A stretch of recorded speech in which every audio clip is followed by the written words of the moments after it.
ஆச்சி மசாலா. எந்த சமையலும் ருசி தேடும் ரகசியம் 20 ரூபாய். Periyar Maniamma Institute of Science and Technology, Tanjavur. AAA with specialization in electric vehicles and energy engineering. அந்த அளவுக்கு வெறுப்படைகிறதுக்கு என்ன காரணம்? ஒரு முதலமைச்சரையே தோக்கடிக்கிறது என்ன நியாயம்? இதை முன்கூட்டியே கணிக்க தவறிடுச்சா திமுக? குறிப்பா தொடர்ச்சியா ஊழல் சக்தி, தீய சக்தின்னு சொல்லும்போது திமுக செய்த தவறு என்ன? திமுக எதை மறுபரிசீலனை பண்ணிக்கணும்? எங்களுக்கு ஒரு மாற்றம் வேணும் அப்படின்னு சொல்றாங்க.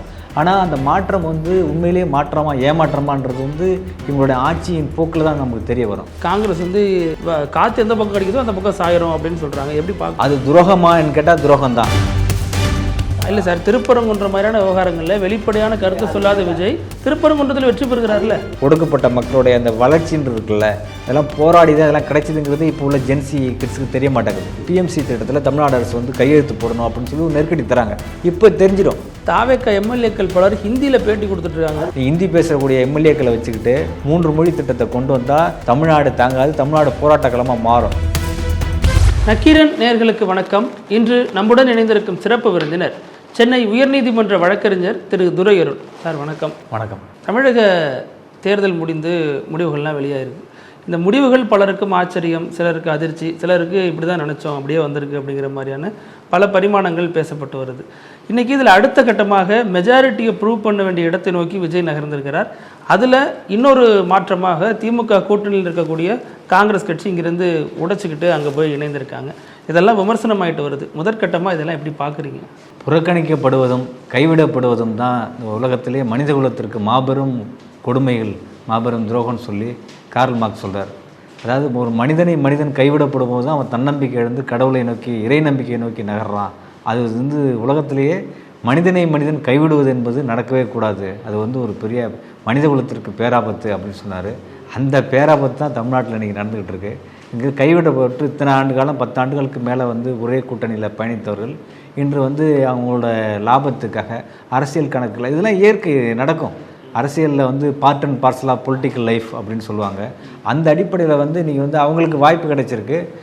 பாரதிய ஜனதா கட்சி இது நம்பிக்கை துரோகமாக இது இப்படி முதல்ல குத்திட்டாங்களான்னா முதல்ல தான் குத்து தான் செய்வாங்க. இந்த அரசியலில் யதார்த்தமாக நடக்கிறது தான்.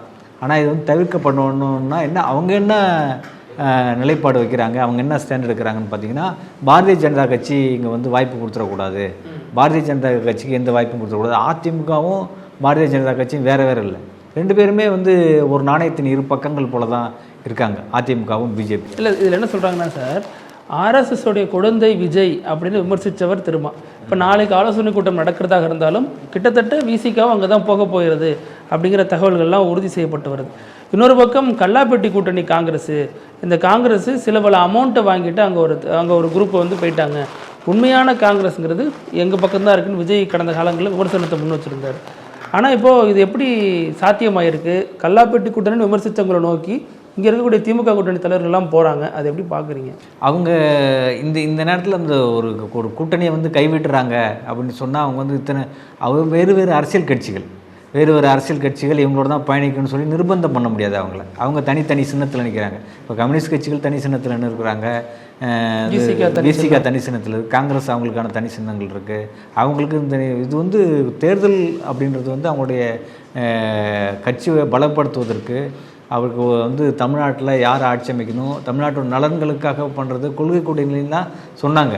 ஆனால் இன்றைக்கி அரசியல் சூழலுங்கிறது அவங்க என்ன நீண்ட காலமாக கூட்டணி ஆட்சினே பேசிகிட்டு இருக்காங்க.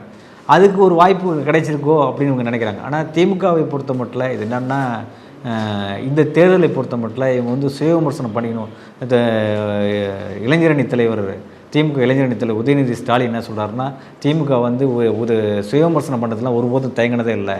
சுய விமர்சனத்தை எப்போ வேணாலும் நாங்கள் செய்து கொள்வது நாங்கள் தயாராகவே இருக்கிறோம். இந்த வெற்றியை, இந்த தோல்வியை எப்படி எதிர்கொள்கிறது எங்களுக்கு தெரியும்.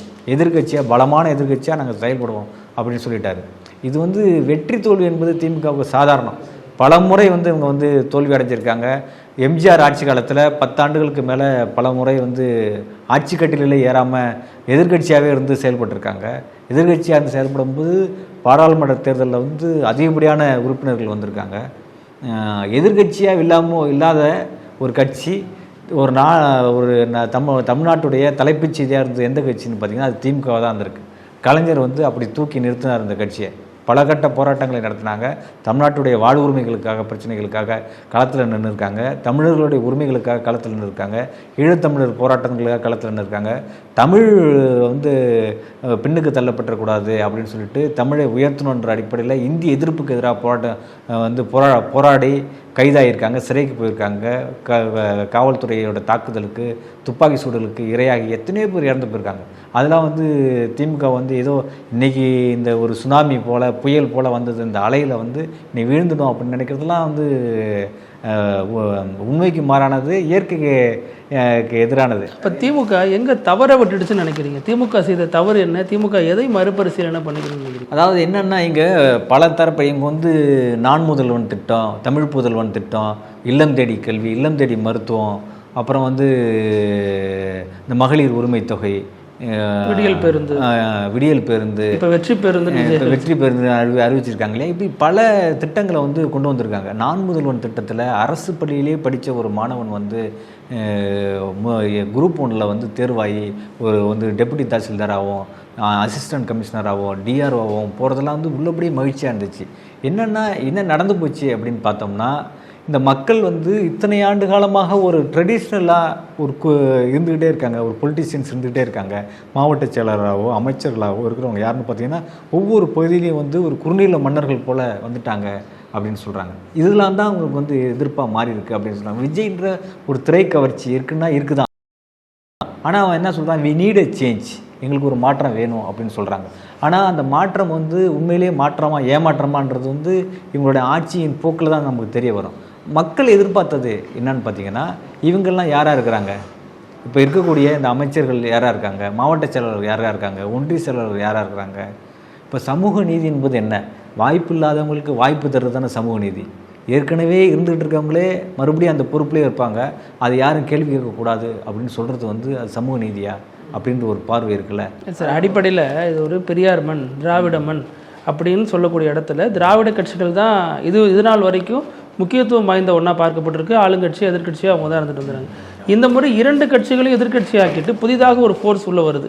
அப்படிங்கிறப்ப இது எப்படி புரிஞ்சுக்கிறது? அதான் அவங்க என்ன சொல்கிறாங்கன்னு பார்த்தீங்கன்னா, இந்த மாதிரியான வாய்ப்பு எல்லா தரப்பு மக்களுக்கும் வாய்ப்பு அளிக்கப்படலை அப்படின்ற ஒரு குற்றச்சாட்டை முன்வைக்கிறாங்க. இப்போ அரசியல் பார்வையாளர்கள் என்ன சொல்கிறாங்கன்னா, எல்லா தரப்புக்கும் வாய்ப்பு அளிக்க முடியல. சமூக நீதி என்பது என்ன? இது நாள் வரையில் வாய்ப்பு அளிக்கப்படாத மக்களுக்கு வாய்ப்பு கொடுக்குறதான சமூக நீதி. இது ஒரு குறிப்பிட்ட சமூக மக்களே இருக்கக்கூடாது. இப்போ வெளிப்படையாக சொல்லுவோமே, பார்ப்பனர்கள் ஆசிரியர்களாக இருந்தாங்க, பார்ப்பனர்கள் தாசில்தாராக இருந்தாங்க, பார்ப்பனர்கள் டிஆர்ஓவாக இருந்தாங்க, பார்ப்பனர்கள் ஆர்டிஓவாக இருந்தாங்க, பார்ப்பனர்கள் கலெக்டராக இருந்தாங்க, பார்ப்பனர்கள் நீதிபதிகளாக இருந்தாங்க, உயர்நீதிமன்ற நீதிபதிகளாக இருந்தாங்க. எல்லா துறையில் உள்ள அதிகார அமைப்புலையும் பார்ப்பனர்கள் கைப்பற்றியிருந்தாங்க. அதுக்கு எதிராக தான் சமூக நீதி இயக்கம் தோணுச்சு, சுயமரியாதை இயக்கம் தோணுச்சு, நீதி கட்சி வந்து உதயமானது, போராடினது, வெற்றி பெற்றது. அந்த அடிப்படையில் தான் இந்த இவ்வளோ பெரிய மாற்றங்கள் நடந்திருக்கு.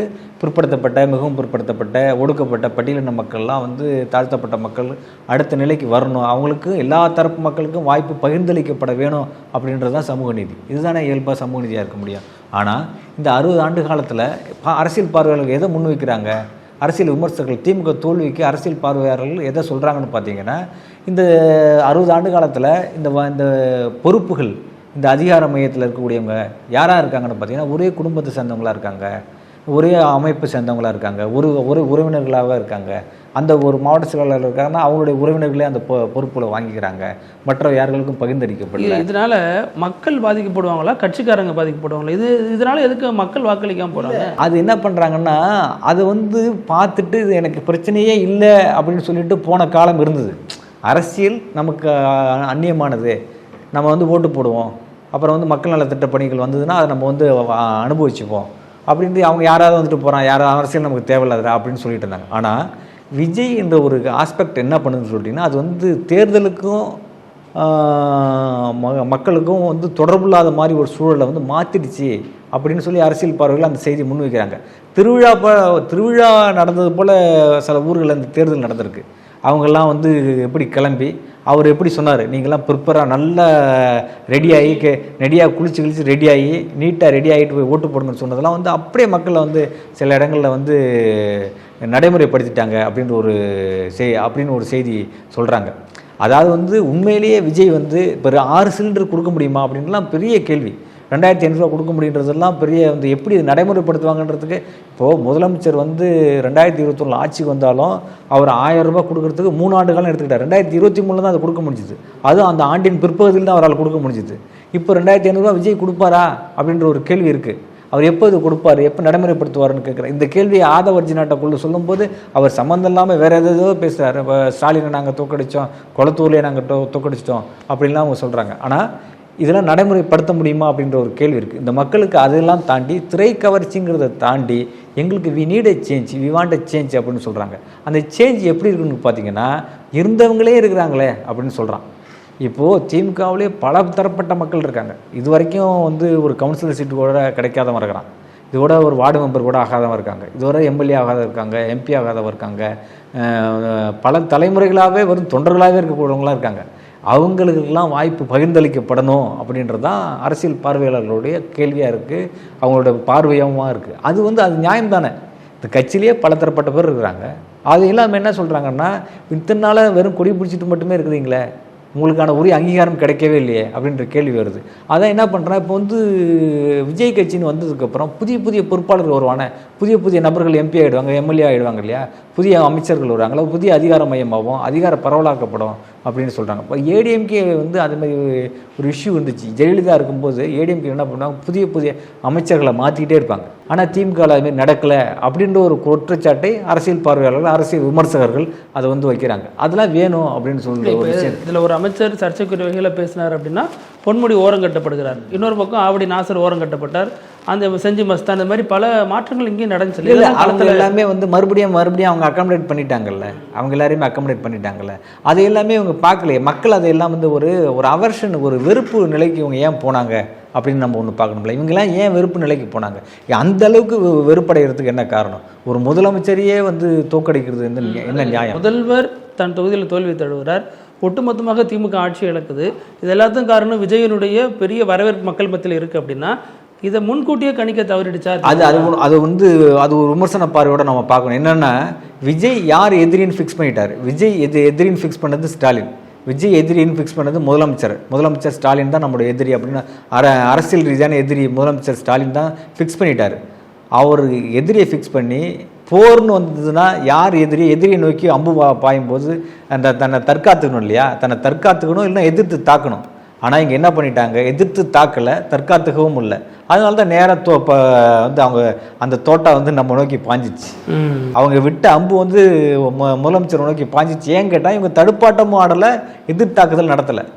அவன் வந்து குறிப்பாக தொடர்ச்சியாக வந்து ஊழல் சக்தி, தீய சக்தின்னு சொல்லும்போது நீங்கள் எதிர்த்து பேசியிருக்கணும்ல, நீ தூய சக்தியான கேள்வி கேட்டிருக்கணும்ல. அவர் இல்லைங்கிற மாதிரி தான் நடக்கும். அவர் பேரை கூட சொல்லி சம்மந்தமே இல்லாமல் நீங்கள் எடப்பாடி பழனிசாமியோட வந்து சண்டை போட்டுட்டு இருக்கிறது வந்து அது வந்து மக்கள் வந்து அதை வந்து ரசிக்கலை, அதை வந்து ஏற்றுக்கலை.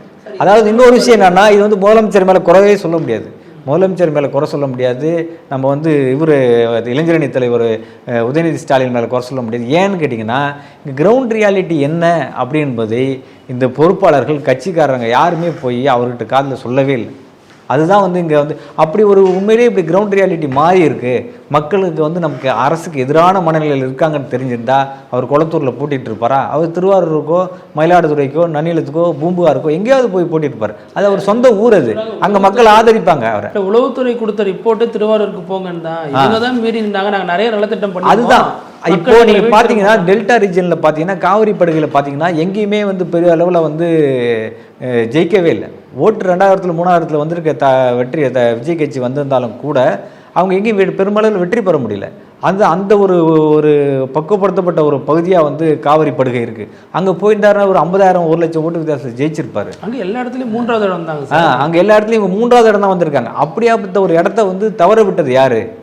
இவங்க வந்து இந்த கட்சிக்காரங்க, இந்த பொறுப்பாளர்கள், அடுத்த நிலையில் இருந்தவங்க, அவங்களுக்கு ஆலோசனைன்ற பேரில் வந்து உண்மையை மறைச்சவங்க, இவங்களாம் தான் இதுக்கு காரணமாக இருக்காங்க. இதுதான் வந்து அவங்களாம் தான் இப்போ பொறுப்பேற்கணும். முழு பொறுப்பேற்க வேண்டியது அந்த பொறுப்பாளர்கள் இருந்தாங்க இல்லையா, குளத்தூர் பகுதிக்கு யார் பொறுப்பாளரோ அவங்க தான் காரணம். அதுபோல் வந்து அவங்களுக்கு வந்து தகவல் சொல்கிறன்ற பேரில் வந்து இவங்க வந்து இப்போ செய்த பித்தலாட்டங்கள் தான் காரணம். உண்மையை வந்து ஏன் மறைச்சாங்க அப்படின்ற ஒரு கேள்வி இருக்குது. காங்கிரஸ் வந்து இத்தனை எம்எல்ஏக்களை வாங்கிட்டு, எம்எல்ஏ சீட்டு வாங்கிட்டு, ஒரு எம்பி சீட்டு வேறு எக்ஸ்ட்ரா வாங்கிட்டு இப்படி விட்டுட்டு போகிறது துரோகம் தானே அப்படிங்கலாம் திமுக கேள்வி வைக்கிறாங்க. அதை எப்படி பார்க்குறது, நம்ம அது துரோகமாக பார்க்குறதா, அல்லது இது தேர்தல் அரசியலில் இப்படி தான் நடக்கணும், காற்று எந்த பக்கம் கிடைக்குதோ அந்த பக்கம் சாயிரும் அப்படின்னு சொல்கிறாங்க, எப்படி பார்க்க? அது துரோகமான்னு கேட்டால் துரோகம் தான். முதல்ல குத்திட்டாங்கன்னா குத்துனாங்களான்னு கேட்டால் முதல்ல குத்த தான் செய்வாங்க. ஏன்னா அவங்க என்ன சொல்கிறாங்கன்னா, அவங்களோட ஸ்டாண்ட் எப்படி இருக்குன்னு பார்த்தீங்கன்னா, எங்களுக்கு வந்து பாரதிய ஜனதா கட்சி ஒரு ரோல் பண்ணக்கூடாது, மதவாத சக்திகளுக்கு வாய்ப்பு கொடுத்துடக்கூடாது, எனவே நாங்கள் வந்து ஆதரிக்கிறோம் அப்படின்னு சொல்கிறாங்க. எப்படி சார் பாஜகவினுடைய ஆர்எஸ்எஸ்னுடைய குழந்தை அப்படின்னு சொன்ன விஜய் இப்போ எப்படி மதவாத சக்தி? இல்லை, அது காங்கிரஸ் சொன்னிச்சானு தெரியல. காங்கிரஸ் ஆரம்பத்துலேருந்து இல்லை, ஆரம்பத்துலேருந்து வந்து காங்கிரஸ் வந்து இப்போ அவரே வந்து விஜயோட கூட்டணி பேச்சுவார்த்தைகள் நடந்துகிட்டு இருந்தா பல்வேறு செய்திகள் வருதுல்ல. அதாவது இந்த அரசியலில் வந்து நிறந்த அரசியல். இப்போ விஜய் வந்து இங்கே விமர்சிக்கிறது ஊழல் அரசு, வாரிசு அரசியல் பண்ணுறாங்கன்னு. இப்போ இது இரண்டுமே காங்கிரஸுக்கும் பொருந்துமே, அவங்களுக்கும் அதெல்லாம் இருக்குது. அந்த கேள்வி தான் இப்போ நான் அதுதான் சொல்லணும்னு நினச்சேன். என்னென்னா, இவர் வந்து கலைஞர், ஸ்டாலின், உதயநிதி இதெல்லாம் வந்து வாரிசு அரசியல்னு சொல்கிறார் இல்லையா. இப்போ நேருவோட மகள் இந்திராவோட மகன் ராஜீவோட மகன் ராகுல் காந்தின்னு வராதா? இதில் இடையில இன்னொரு கிளையும் இருக்குது, சஞ்சீவ் காந்தி அவரது மனைவி மகன், அவங்க பாஜகவில் இருக்காங்க. அவங்க பாஜகவில் இருக்காங்க இல்லையா. இப்போ வந்து ராகுல் காந்தி யார்? ராகுல் காந்தி ராஜீவ் காந்தியோட பையன் தானே. ராஜீவ் காந்தி யார்? இந்திரா காந்தியோட பையன் தானே. இந்திரா காந்தி யார்? நேருவோட மகள் தானே. இவங்கெல்லாம் வாரிசுகள் இல்லையா? நீங்கள் கூட்டணி வைக்க போகிற இவங்க யாருன்ற கேள்வி இருக்கு இல்லையா. இதெல்லாம் மக்கள் மன்றத்தில் எடுபடுமா? ஏன்னா விஜய் அலையில் பல சித்தாந்தங்களும் பல கொள்கைகளுமே இங்கே நீர்த்து போயிடுச்சு தமிழக அரசியல். அது நீர்த்து போயிடுச்சுன்னு சொல்ல முடியாது.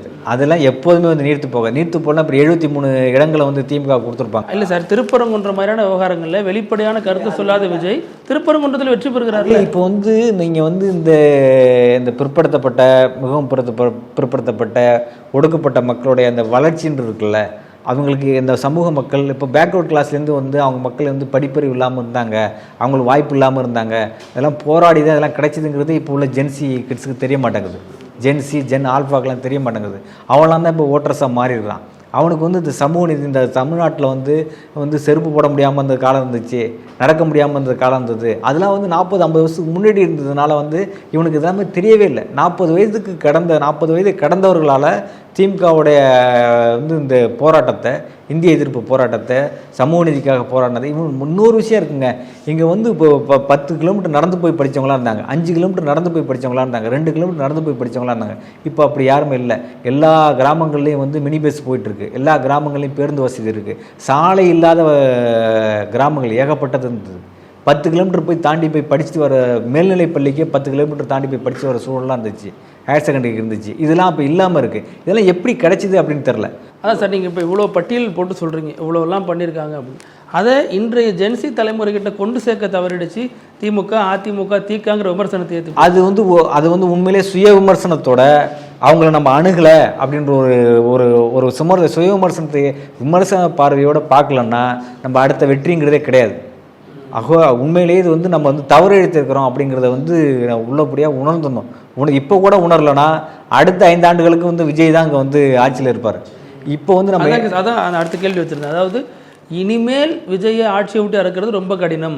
எம்ஜிஆர் எப்படி வந்து தொடர்ந்து ஆட்சி செய்தாரோ அதே மாதிரி விஜய் தான் இனிமேல் தமிழ்நாட்டு அரசியலில் இருப்பார். அவர் இறக்குறதுங்கிறது அவ்வளோ சாதாரண விஷயம் இல்லை. அதுதான் அவங்க இப்போ வந்து பிஎம்ஸ்ரீ திட்டத்துக்கு வந்து விஜயை வந்து தமிழ்நாடு அரசு வந்து உத்தரவு கொடுக்கணும், பிஎம்சி திட்டத்தில் தமிழ்நாடு அரசு வந்து கையெழுத்து போடணும் அப்படின்னு சொல்லி நெருக்கடி தராங்க. இப்போ தெரிஞ்சிடும். இப்போ வந்து பிஎம்சி திட்டத்தை வெறும் அது என்னமோ மும்மொழி கொள்கை தான். முழுக்க இந்தியை தமிழ்நாட்டில் அமல்படுத்துவதற்கு, இந்தி திணிப்பை கொண்டு வருவதற்கான ஒரு வழிமுறை தான் பிஎம்சி திட்டம். அந்த திட்டத்தின் மூலம் கொண்டு வந்தால் 3 மொழியில் படித்தே ஆகணும். இதே உத்தரப்பிரதேசத்தில், ராஜஸ்தானில், சத்தீஸ்கரில், ஜார்க்கண்டில், மத்திய பிரதேசத்தில் 3 மொழி இருக்கான்னு கேட்டால் இல்லை. அங்கே ஒரு ஆசிரியர் கூட அங்கே ஆங்கிலம் தெரியாது. அவனுக்கு ஹிந்தி மட்டும்தான் அவங்க வந்து பயிற்று மொழியாக இருக்குது, பேச்சு மொழியாக இருக்குது, எழுத்து மொழியாக இருக்குது. வேறு மொழியாக அவங்க கிடையாது. ஹிந்திங்கிறப்ப இப்போ தாவேக்க எம்எல்ஏக்கள் பலர் ஹிந்தியில் பேட்டி கொடுத்துட்ருக்காங்க. அதுதான் தவறான ஒரு அணுகுமுறை. இப்போ தான் மக்களுக்கு தெரியும். இப்போது ஹிந்தியில் பேசி என்ன சாதிக்க போகிறாங்க? இப்போது ஹிந்தி பேசக்கூடிய ஹார்ட் பெட்டாக இருக்கக்கூடிய மத்திய பிரதேசத்துலேருந்து, சத்தீஸ்கர்லேருந்து, ஜார்க்கண்ட்லேருந்து, உத்தரப்பிரதேசம் தமிழ்நாட்டுக்கு வேலைக்கு வரான். அங்கே ஒரு வேலை வாய்ப்பு இல்லாத ஒரு மாநிலமாக தான் உத்தரப்பிரதேசமும், ஜார்க்கண்டும், சத்தீஸ்கரும், மத்திய பிரதேசமும் இருக்குது, பீகாரும் இருக்குது. அப்படி இருக்கும்போது நீங்கள் இந்தியை பேசி நீங்கள் என்ன சாதிக்க போகிறீங்க? இங்கிலீஷ் பேசினா கூட நீ வெளிநாட்டுக்கு போய் பழச்சிக்கலாம், ஃப்ரெஞ்சு பேசினா கூட நீ ஃப்ரான்ஸுக்கு போகலாம், அந்த ஐரோப்பிய நாடுகளுக்கு போனால் பழச்சிக்கலாம். நீ ஹிந்தி பேசி என்ன செய்ய போகிறீங்க? இங்கே இருக்க மார்வாடிகள்கிட்ட பேசணும், இங்கே வேலை செய்ய வர அந்த கூலி தொழிலாளர்கள்ட்ட தான் நீங்கள் பேச முடியுமே தவிர, அதனால் அது வந்து ஒரு கல்வி மொழியாக, அறிவியல் மொழியானா இல்லை. அதனால் வேலைவாய்ப்பு கிடைக்க போதானே இல்லை. நீங்கள் வந்து UP-ல வந்து பல கோடி வேலை இருக்குது, பல லட்சக்கணக்கான வேலைவாய்ப்புகள் இருக்குன்னா படிக்கலாம். அதுக்கான வாய்ப்புகள் இல்லாத போது அது ஏன் அந்த மொழியை திணிக்கணும், ஏன் அந்த மொழியை நம்ம படிக்கணும்? அதுக்கான வாய்ப்பே இல்லையே. தொழில்துறையிலே தமிழ்நாடு வளர்ந்துருக்கு. தொழில்துறையில் வந்து எல்லா துறைகள்லையும் வந்து IT துறையில் தமிழ்நாடு வளர்ந்துருக்கு. வந்து கட்டுமான துறையில் தமிழ்நாடு வளர்ந்துருக்கு. இதை நோக்கி தான் எல்லோரும் வர்றாங்க. அப்படி இருக்கும்போது இந்தியை படித்தே ஆகணும்னு சொல்கிறது வந்து நியாயமும் இல்லையே, அது வந்து தர்க்கமும் இல்லை, நியாயமும் இல்லை. அது வந்து ஏற்புடையதும் கிடையாது. இப்போ எப்படி தொடரும்னு நினைக்கிறீங்க? இந்த தாவேக ஆட்சி முதல்ல தனிப்பெரும்பான்மை பெற்று ஆட்சியை பிடித்திருவாங்களா? பிடித்தால் அவங்க எப்படி இந்த ஆட்சியை நடத்திட்டு போவாங்க? இதை எப்படி பார்க்குறீங்க அது நீங்கள்? அதாவது வந்து விஜயை பொறுத்த மட்டும், தமிழக வெற்றி கழகத்தை பொறுத்த மட்டும் அவங்க வந்து இந்த வீசின அலையால் நடந்த மக்கள் மத்தியில் ஒரு சேஞ்ச் வேணும் அப்படின்றதுனால அவங்க வந்துட்டாங்க. ஆனால் இங்கே இப்போவே இந்த ஆட்சிக்கு வராத சூழலே வந்து இந்திய ஒன்றிய அரசு, பாஜக அரசு PMC திட்டத்தில் கையெழுத்து போட சொல்கிறாங்க. ஆனால் இதை வந்து இவங்க எப்படி எதிர்கொள்ள போகிறாங்க? இதை வந்து நீ கையெழுத்து போட்டாங்கன்னா தமிழ்நாட்டை ரத்த கலரி ஆகிடும்.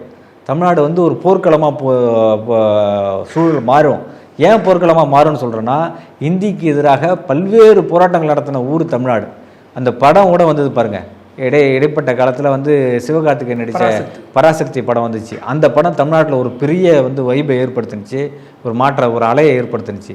இந்த சூழலில் இந்தின்னு ஒரு திணிப்புன்னு ஒன்று கொண்டு வந்தால், 3 மொழி திட்டத்தை கொண்டு வந்தால் தமிழ்நாடு தாங்காது, தமிழ்நாடு போராட்டக்களமாக மாறும். அது வந்து எப்படி எதிர்கொள்ள போகிறாங்க? நீ ஹிந்தி பேசக்கூடிய MLA-க்களை வச்சுக்கிட்டு இது வந்து இந்த சூழலை வந்து அவங்க எப்படி இதை சரியான முறையில் எதிர்கொள்ளாவிட்டால் பக்தவச்சாலத்துக்கு நேர்ந்த கதி தான் விஜய்க்கு நேரம். ரொம்ப நன்றி சார், பல்வேறு கருத்துக்களை பகிர்ந்துக்கிட்டீங்க. நேரத்துக்கு ரொம்ப நன்றி. நக்கீரன் டிவிக்கு சப்ஸ்கிரைப் செய்யுங்கள். உங்கள் ஆதரவே எங்கள் பலம். ஆசிரியர்களுக்கு நண்பனாகவும் மாணவர்களுக்கு ஆசானாகவும் திகழும் தேர்வு வழிகாட்டி. ஒவ்வொரு பாடத்திற்கும் அனுபவமிக்க ஆசிரியர்களின் துல்லியமான தெளிவான விடைகள். CNC இருக்கு, தேர்வு பயம் எதற்கு? இது தீரன் பப்ளிஷிங் ஹவுஸ் விற்பனை வெளியீடு.